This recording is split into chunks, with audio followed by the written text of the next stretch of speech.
ہمارے بچے مساجد سے دور کیوں؟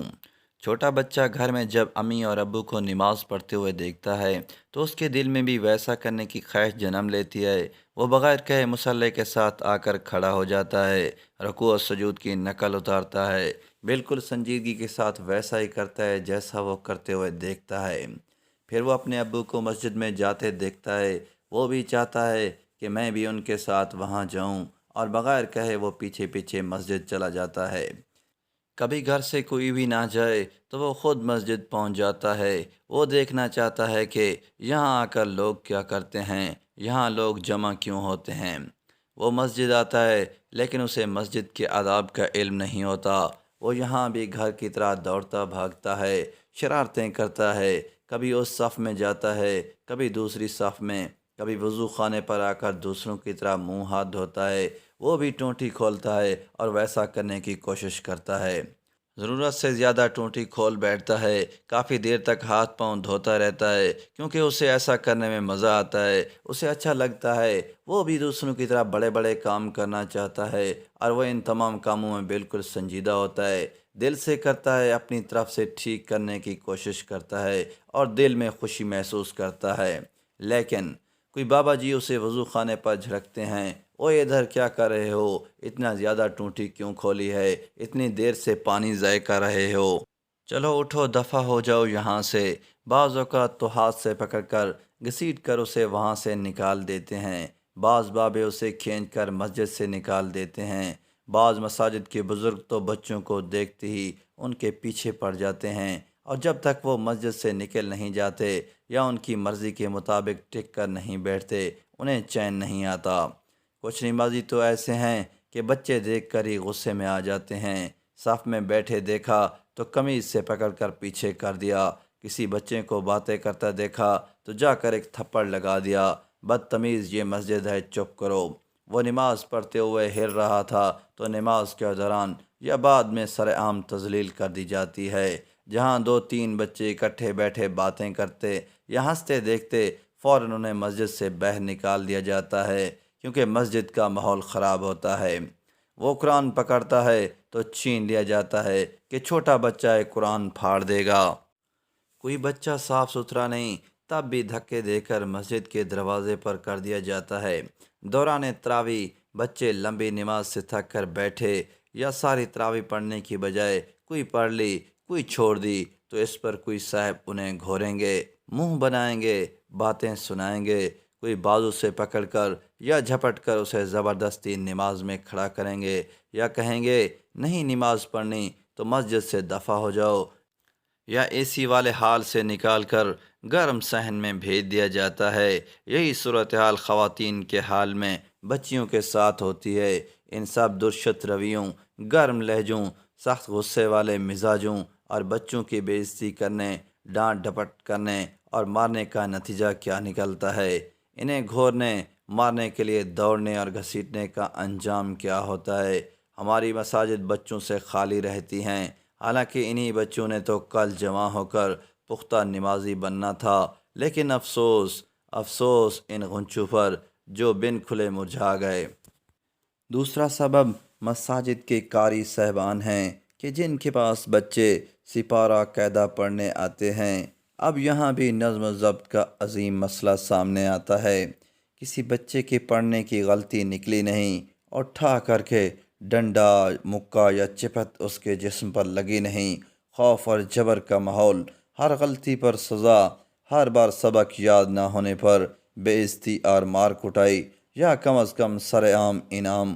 مجھے کتنے لوگ ایسے ملے کہ جنہوں نے کہا کہ میری بچپن میں خواہش تھی کہ میں عالم دین بنوں، حافظ قرآن بنوں، دین سیکھوں، لیکن فلاں قاری صاحب کی وجہ سے میں ایسا متنفر ہوا کہ دوبارہ مسجد داخل نہیں ہوا۔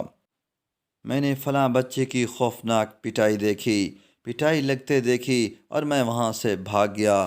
مجھ پر قاری صاحب کے رعب کی وجہ سے سبق یاد ہی نہیں ہوتا تھا، یا یاد کیا ہوا بھی بھول جاتا تھا۔ قاریوں اور نمازیوں کے ان رویوں نے ہماری مساجد کو بے رونق کر رکھا ہے۔ رسول پاک صلی اللہ علیہ وآلہ وسلم کے دور میں کیا ہوتا تھا؟ مسجد نبوی میں کیا صورتحال تھی! بچے تو ہر دور میں شرارتی رہے، بھاگنے دوڑنے، باتیں کرنے، اچھلنے کودنے والے۔ ابھی انہیں کیا پتہ کہ مسجد کے آداب کیا ہیں۔ مسجد میں آتے جاتے رہیں گے، نمازیوں کو دیکھتے رہیں گے تو آہستہ آہستہ سب سیکھ جائیں گے کہ مسجد میں کس طرح رہا جاتا ہے۔ نبی کریم صلی اللہ علیہ وسلم کے دور میں بھی بچے ایسا ہی کیا کرتے تھے، کبھی اس صف میں دوڑ کر، کبھی اس صف میں، کبھی نبی کریم صلی اللہ علیہ وسلم کے اوپر چڑھ گئے، کبھی سجدے میں آپ ہیں تو آپ کی پیٹھ پر چڑھ کر کھیلنے لگے، کبھی ممبر پر چڑھ گئے، کبھی رونے لگے، کبھی کچھ بھی کچھ۔ لیکن آپ صلی اللہ علیہ وسلم کا رویہ کیا تھا؟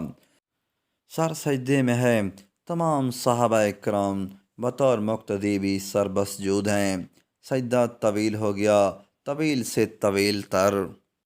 صحابہ کرام کے دلوں میں مختلف خیالات آ رہے ہیں کہ آج اللہ خیر کرے نبی کریم صلی اللہ علیہ وسلم سر سجدے سے کیوں نہیں اٹھا رہے۔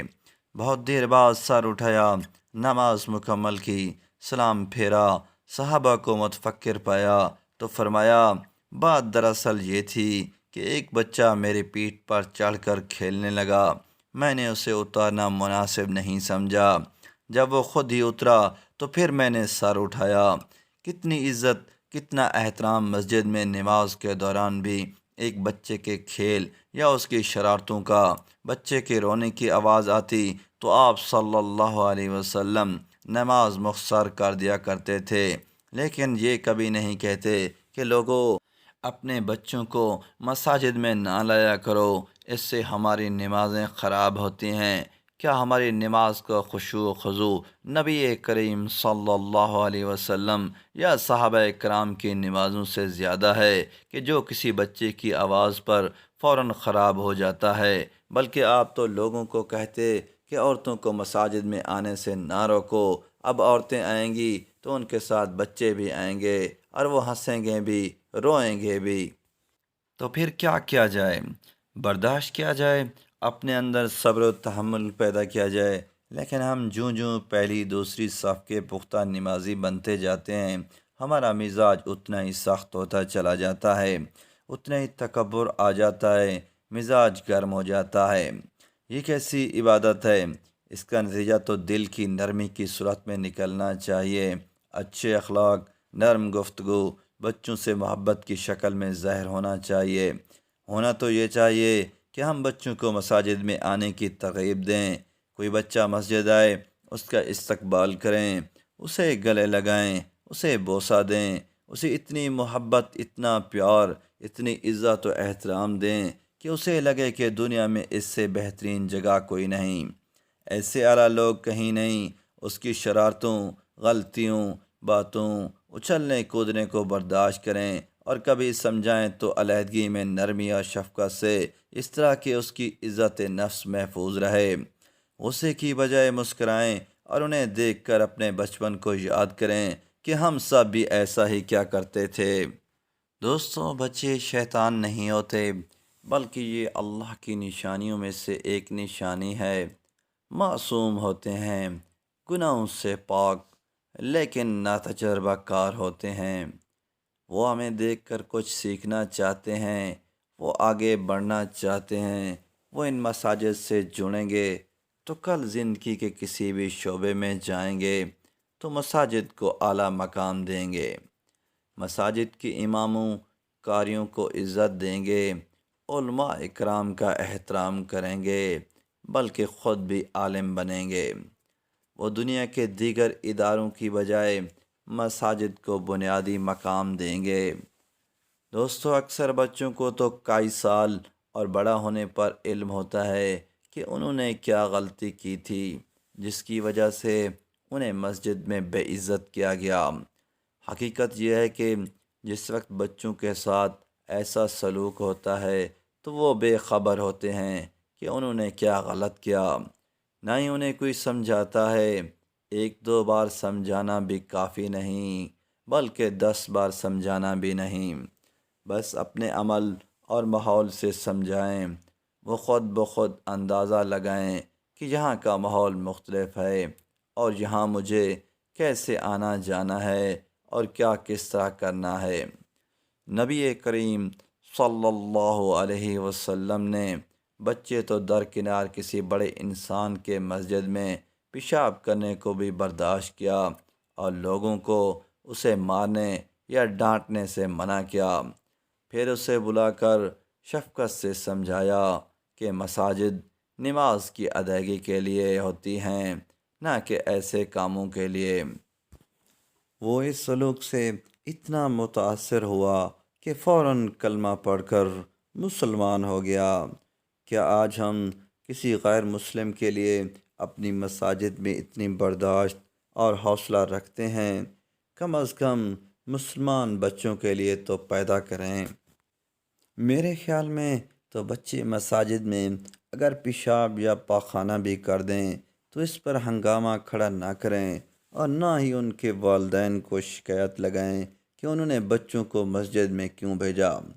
سکول اپنے کاروبار کے لیے 2.5-3 سال کے بچے کو برداشت کرتا ہے، ان کے لیے آیا یا ماسی کا بندوبست کرتا ہے، انہیں ہر صورت صاف ستھرا رکھتا ہے، پیمپرز کا بندوبست رکھتا ہے، یا کم از کم والدین کے تعاون سے اسے سر انجام دیتا ہے، اور اس کی کوشش ہوتی ہے کہ باوجود اس تمام تکالیف کے زیادہ سے زیادہ بچے سکول میں آئیں۔ یہی وجہ ہے کہ سکول بچوں سے بھرے ہوئے ہیں، کلاسز میں جگہ نہیں، لیکن مساجد کی صفائی ستھرائی کے لیے ہم خرچ کرتے ہیں۔ ایک اور صفائی والے آدمی کا خرچہ برداشت کر لیں تو ہماری نئی نسلیں نمازی بن سکتی ہیں۔ جب سے ہماری مساجد میں قیمتی قالین بچھانے اور شیشے والی کھڑکی اور دروازوں کا رجحان پیدا ہوا ہے، اس وقت سے مساجد کی انتظامیہ بچوں کے حوالے سے اور زیادہ حساس ہو گئی ہے۔ انہیں ہر وقت یہ خدشہ رہتا ہے کہ بچے قیمتی قالین خراب کر دیں گے، شیشے والے دروازے ٹوٹ سکتے ہیں۔